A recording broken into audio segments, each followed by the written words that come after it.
बघूया. परभणी येथे जे कांड झालं त्याचा पुनर्नियोजित इतिहास होता. 10 तारखेला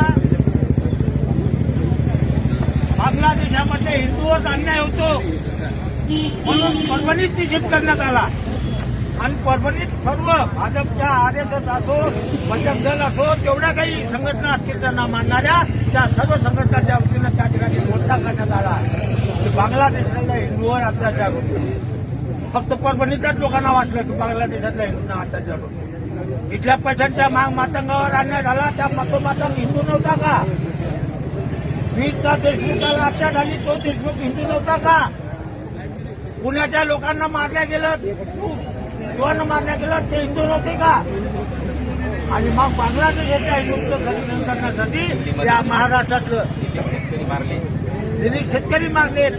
असे प्रकरण अनेक आहेत ते हिंदूच होते, परंतु या देशातील जातीवादी संघटनांना या देशातलं संविधान नष्ट करायचं आहे आणि म्हणून त्यांनी तो मोर्चा काढला हिंदूच्या संरक्षणासाठी आणि मोर्चा काढण्यासाठी.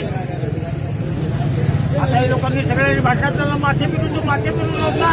त्याच्या इथं 25 एकर जमीन आहे त्याच्याकडे पवारकडे.